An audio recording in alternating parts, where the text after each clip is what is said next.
क्यों न ये बातें मान ली जाए कि पुलिस कप्तान चंदन कुमार सिन्हा पलामू से जाते जाते नक्सली संगठनों का सफाया करके ही दम लेंगे।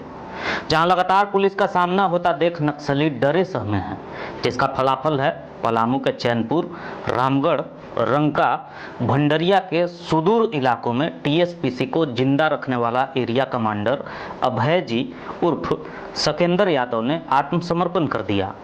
भले ही जेल से निकलने के उपरांत शादी कर गृहस्थ जीवन जीने का संकल्प लेने वाला अभय 6 माह में ही अर्धांगिनी की बात मान मुख्यधारा में शामिल हो गया, मगर यह भी सच है कि रामगढ़ के मुसरुमू स्थित कटहर टोला में वर्ष 1993 में जन्मा अभय उर्फ सकेंदर को आर्थिक तंगी के कारण दस्ता बनाने एवं लेवी वसूलने का काम 2021 में जेल से निकलने के बाद फिर से करना पड़ा, जो पहले भी निशांत, रोशन जैसे आतंक रहे टीएसपीसी कमांडरों के दस्ता में रह चुका है।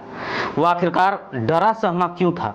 तो इस बात से इनकार नहीं कर सकते हैं कि पलामू एसपी चंदन कुमार सिन्हा के निर्देशन में एसडीपीओ के विजय शंकर का नेतृत्व एवं रामगढ़ के युवा थाना प्रभारी प्रभात रंजन राय की सक्रियता के बदौलत नक्सलियों का रामगढ़ और रंका के इलाकों में जीना दुभर हो गया था। लगातार होते मुठभेड़ से डरा अभय जी को गृहस्थ जीवन सुखमय से जीने का एकमात्र राह सरेंडर ही दिखा, जिसके प्रेरणा बने पलामू प्रक्षेत्र के डीआईजी राजकुमार लकड़ा, जो समझा बुझाकर सरकार के आत्मसमर्पण एवं पुनर्वास नीति का भरोसा दिया। अभय यादव जो रामगढ़ प्रखंड के रहने वाले हैं, टीएसपीसी दस्ता के सदस्य हैं, उन्होंने आज आत्मसमर्पण किया है। अपने साथ उन्होंने 2 हथियार भी, उनका भी आत्मसमर्पण किया है। तो झारखंड सरकार की जो पुनर्वास नीति है और जो उसमें पैकेज के अंतर्गत सुविधाएं दी जाती हैं, वो काफ़ी आकर्षक है।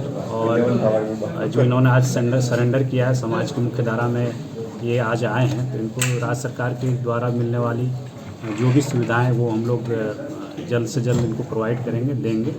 और इनको मैं शुभकामनाएं देता हूं कि ये आज समाज की मुख्य धारा में शामिल हुए और आगे भी ये जो समाज का एक अभिन्न हिस्सा बनकर अपना काम करेंगे। रामगढ़ चैनपुर का इलाका पहले जेजेएमपी का प्रभाव क्षेत्र का इलाका होता था और जेजेएमपी की ताकत लगभग समाप्त कर दी गई। सरेंडर भी हुआ है, इनकाउंटर भी हुआ, मारे भी गए। एक जो ये टीपीसी का दस्ता था, टीपीसी लगभग निष्क्रिय था उस क्षेत्र में, लेकिन अभय के जेल से बाहर निकलने के बाद और इसके द्वारा फिर से दस्ते में जान डालने के बाद हम लोग के लिए एक चुनौती थी और ये लोग काफ़ी घटनाएं किए या करने का प्रयास कर रहे थे। व्यवसायियों में काफ़ी दहशत था। हम लोगों ने 2 तरफा स्ट्रेटजी अपनाई। पहली स्ट्रेटजी है कि हम लोग का इंटेलिजेंस नेटवर्क हम लोगों ने एक्टिवेट किया और आप देखेंगे बहुत नज़दीकी मुठभेड़ हुए हैं। इसका दबाव इस पर मन पे था। साथ ही सरकार की जो आत्मसमर्पण नीति है, इससे प्रभावित होगा और अपने परिवार के जो है दबाव में इसने हम लोग को पता चला कि ये विचार कर रहा है, तो हम लोगों ने संपर्क साधा। हमारे वरीय पदाधिकारी डीआईजी साहब ने संपर्क साधा और अल्टीमेटली हम लोग सफल हुए। जमीन विवाद से तंग आकर 2014 में नक्सलियों से जा मिला अभय उर्फ सकेंदर यादव कई घटनाओं मुठभेड़ में शामिल रहा है। अब अपने साथियों से अपील कर रहा है कि वो भी भटके हुए विचारधारा को छोड़ समाज के मुख्य धारा में जुट जाएं।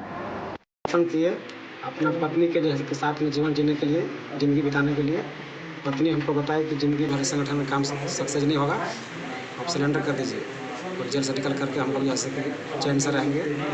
और दूसरा, पुलिस प्रशासन से हमको 1-2 बार मुठभेड़ हुआ, इसके चलते हम तंग आ गए थे और प्रशासन हमको बताया कि आत्मसमर्पण कर दो, सरकारी लाभ मिल जाएगा। इसके चलते भी हम अपना आत्मसमर्पण कर दिए।